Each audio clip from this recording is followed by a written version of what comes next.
House of the dragon and game of thrones are absolute cinema. ये सब तो कहने की बातें हैं। देखो, हाउस ऑफ द ड्रैगन और गेम ऑफ थ्रोन्स दोनों की स्टोरी टेलिंग देख के उन्हें सिनेमा कहने का मन तो करता है, लेकिन तुम कह नहीं सकते, सोसाइटी खा जाएगी तुम्हें, क्योंकि सिनेमा वर्ड तो मूवीज को मिल रखा है और इन्हें सिनेमा बोलने से पहले will have to find out कि हम ओवरऑल टीवी शोज को सिनेमा बोल सकते हैं। नहीं, एटलीस्ट टेक्निकल तरीके से तो नहीं। देखो, सिनेमा की ओवरऑल ग्रोथ जैसे हुई है उसको देखते हुए एंड रिजल्ट तुमको हमेशा यही मिलेगा कि हम अपनी फीचर लेंथ फिल्म्स को ही जनरली ग्रेट सिनेमा का टाइटल देते हैं, वेयर एज टीवी शोज उनसे बहुत दूर अपने घरों में रखे टीवी नामक डब्बों के लिए डिजाइन किए गए थे, जिसके चलते हम उन्हें मूवीज से अलग मानते हैं।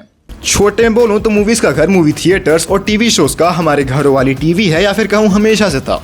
और क्योंकि सिनेमा वर्ड मूवीज के पास था तो ये कनेक्शन कभी हो नहीं पाया। But There's always a but। देखो, अभी बताई हुई ये गाथा was a technical perspective on this topic, लेकिन इसका एक आर्टिस्टिक साइड भी है। तुम खुद सोचो, हम किसी भी मूवी को सिनेमा क्यों बोलते हैं? क्या हम सिनेमा की हिस्ट्री याद करते हैं? नहीं। क्या हम स्पेसिफिक टाइप ऑफ मूवी या किसी स्पेसिफिक जॉनरा को ध्यान में रख के मूवीज को सिनेमा बोलते हैं? नहीं। या फिर हम मूवीज के एवोल्यूशन का पॉइंट दिमाग में लेके स्पेसिफिक मूवीज को सिनेमा बोलते हैं? नहीं। तुम किसी भी मूवी को उसकी story telling, writing, emotional values या बाकी फिल्म मेकिंग एस्पेक्ट्स को ध्यान में रखते हुए उसे सिनेमा बोलते हो। हम न जाने कितनी शॉर्ट फिल्म्स को सिनेमा बोल देते हैं और बड़ी बड़ी बजट वाली मूवीज को नहीं, क्योंकि तुम किसी भी स्टोरी को उसके फॉर्म के बेसिस पे नहीं, बल्कि उसके द्वारा तुम्हें फील हुए इमोशंस या फिर उन फीलिंग्स को सिनेमा बोलते हो। और इसीलिए मैंने इसे एक आर्टिस्टिक पर्सपेक्टिव बोला, क्योंकि नाउअडेज सिनेमा लोगों के लिए एक फीलिंग बन गई है रेदर देन कोई form of motion picture, just like an art. और यही हमारा लूप होल भी है अपने प्यारे टीवी शोज को सिनेमा की कैटेगरी में डालने का।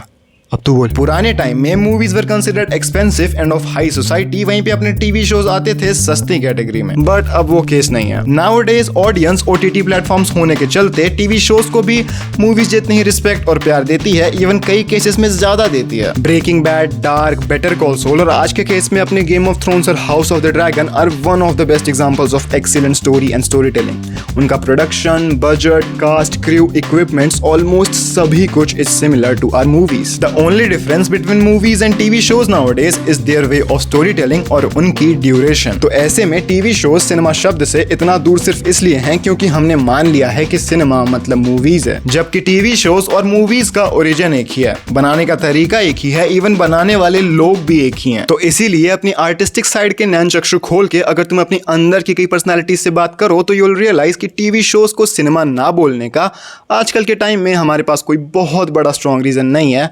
लेकिन तभी तक जब तक ये बात तुम एक आर्टिस्टिक साइड से कर रहे हो। टेक्निकल साइड में स्टिल कुछ इश्यूज हैं। तो इस वीडियो का निष्कर्ष मेरे दोस्तों यही निकलता है कि अगर तुम्हारा दिल कहता है हाउस ऑफ द ड्रैगन या फिर तुम्हारे किसी और फेवरेट टीवी शो को सिनेमा बोलने का, तो तुम बोल सकते हो, लेकिन प्रॉमिस करो कि अच्छे वाले को बोलोगे।